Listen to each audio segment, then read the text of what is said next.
Breaking news చూస్తున్నాం. YCP reverse విధానాలతో అస్తవ్యస్తంగా మారిన పోలవరానికి జవస్త్వాలిచ్చి పనులను పరుగులు పెట్టించేందుకు కూటమి ప్రభుత్వం చర్యలు వేగవంతం చేసింది. ముఖ్యమంత్రి చంద్రబాబు నేడు ప్రాజెక్టు పరిశీలన చేసి భవిష్యత్తులో చేపట్టే పనుల షెడ్యూల్ విడుదల చేయనున్నారు. మరి కాసేపట్లో ఉండవల్లి నివాసం నుంచి హెలికాప్టర్లో బయలుదేరి పోలవరం ప్రాజెక్టు వ్యూ పాయింట్ వద్ద ఉన్న హెలిప్యాడ్కు చేరుకుంటారు. పనుల్ని పరిశీలించిన అనంతరం ప్రాజెక్టు పురోగతి, నిర్వాసితుల పునరావాసంపై అధికారులు ఇంజనీర్లతో సమీక్షిస్తారు.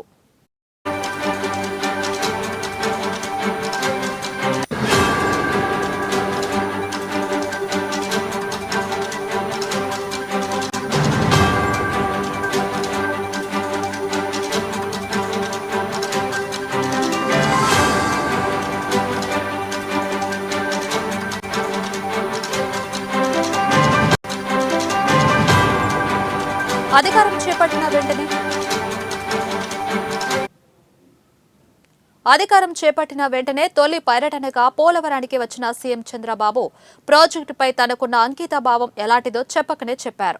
గత టీడీపీ ప్రభుత్వంలో ప్రతి నెల ఓ సోమవారం పోలవరాన్ని సందర్శించి పనులపై ఆయన సమీక్షించేవారు. ప్రస్తుతం ఆ కార్యక్రమానికి మళ్లీ పునరుత్తేజం తీసుకొచ్చారు. ఆ క్రమంలోనే నేడు పోలవరం ప్రాజెక్టును సీఎం చంద్రబాబు సందర్శించనున్నారు. సీఎం పర్యటనతో పోలవరం నిర్మాణం, పునరావాసం, పరిహారంపై స్పష్టత వస్తుందని రైతులు, నిర్వాసితులు ఆశలు పెట్టుకున్నారు.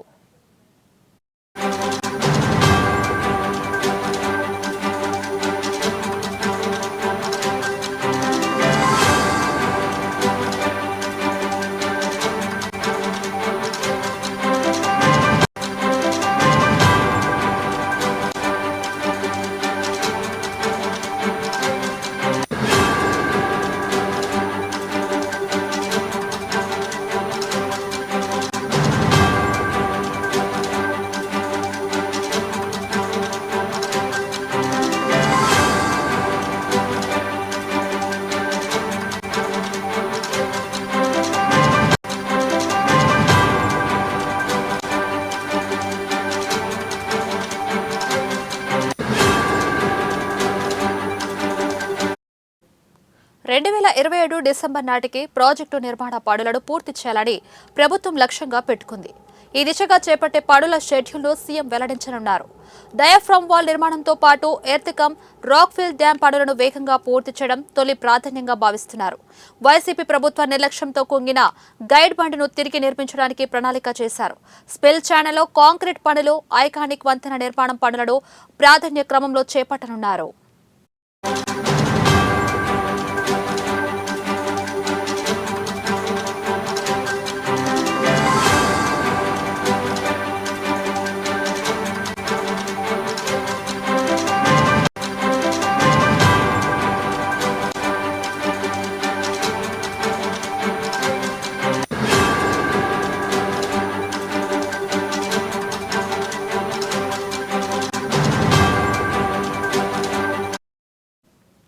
నిర్వాసితులకు ఉమ్మడి పశ్చిమ గోదావరి జిల్లాలోని 13 ప్రాంతాల్లో పునరావాస కాలనీలు నిర్మిస్తున్నారు. ఆ పనులకు సంబంధించి వైఎస్ఆర్సీపీ పాలనలో గుత్తేదారులకు బిల్లులు చెల్లించకపోవడంతో ఎక్కడి పనులు అక్కడే వదిలేశారు. దీంతో కాలనీలు అసంపూర్తిగా నిలిచాయి. ఇప్పటికే పోలవరం మండలంలోని 19 గ్రామాల ప్రజలు ఇల్లు ఖాళీ చేశారు. వీరి కోసం ఒక్క ప్రాంతంలోనూ పూర్తి స్థాయి సౌకర్యాలతో కాలనీలు సిద్ధం కాలేదు.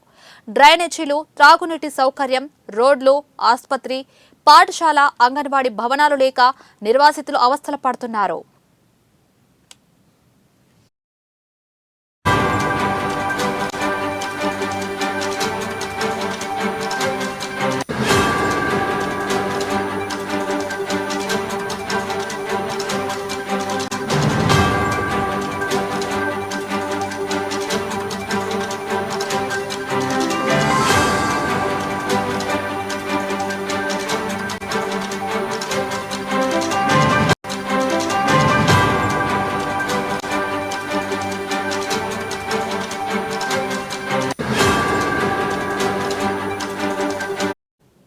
ఆయా పనులు చేసిన గుత్తేదారులకు వైఎస్ఆర్సీపీ ప్రభుత్వం 3 ఏళ్లుగా 210 కోట్ల మేర బిల్లులను బకాయి పెట్టింది.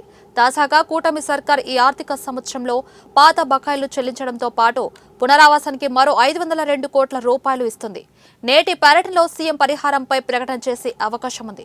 పోలవరం, కుక్కనూరు, వేలేరుపాడు మండలాల్లో 12,000 ఎకరాల భూసేకరణ చేశారు. 25,000 కుటుంబాలను నిర్వాసితులుగా ప్రకటించారు. ఇందులో 41.15 కాంటూరు పరిధిలో 44 గ్రామాలు, 10,000 కుటుంబాల వరకు ఉన్నాయి. గతంలో 72% ప్రాజెక్టు పనులు టీడీపీ పాలనలోనే జరిగాయి. ప్రాజెక్టు పూర్తయితే ఉమ్మడి పశ్చిమ గోదావరి జిల్లాలో 17, రాష్ట్రంలో 54 మండలాల్లో 7.2 లక్షల ఎకరాల ఆయకట్టుకు సాగునీరు అందించే అవకాశం ఉంది.